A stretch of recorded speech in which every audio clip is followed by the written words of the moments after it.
Hello সবাইকে, আজকে অনেক দিন পরে একটা বড় ভিডিও নিয়ে চলে আসলাম। বেশ কিছুদিন থেকে খুবই পরিমাণে বৃষ্টি হচ্ছে, তাই আজকে সকালবেলায় ডিম টোস্ট খাওয়ার পরে নিজে একটু পড়ছিলাম। তারপরে পড়ানো ছিল বলে পড়াতে চলে গেছিলাম।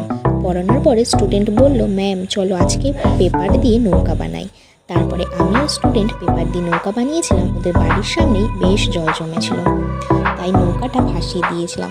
আগে ছোটোবেলায় খুবই নৌকা বানাতাম। বড় হওয়ার সাথে সাথে এইরকম ছোটোবেলার সব স্মৃতিগুলোই অনেক মুছে গেছে।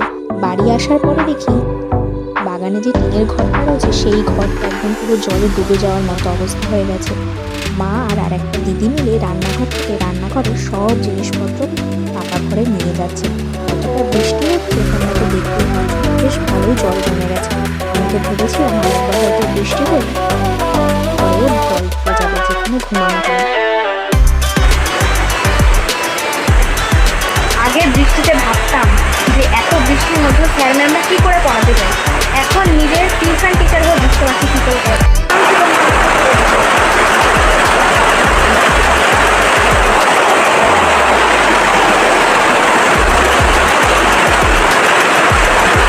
পড়িয়ে বাড়ি আসার সময় তো বৃষ্টিতে পুরো ভিজে গেছিলাম। বাড়িতে এসে আবার এই ঘর থেকে ওই ঘরে জিনিসপত্র নিয়ে যেতে যেতে আরও ভিজে গেছি। তবে ভাগ্য ভালো যে আমার জ্বর ঠান্ডা কাশি কিছুই লাগেনি।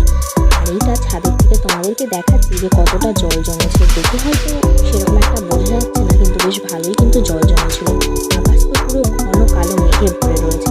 তারপরে তো স্নান করে নিলাম, সন্ধ্যাবেলায় কাপড় পরতে এসেছিল। আজকাল প্রথমবার নিজে থেকেই অলেখা শিখব। একবার উপরে তুলবা, একবার উপরে তোলো, একবারে একবারে একবারে একবারে, বাহ ও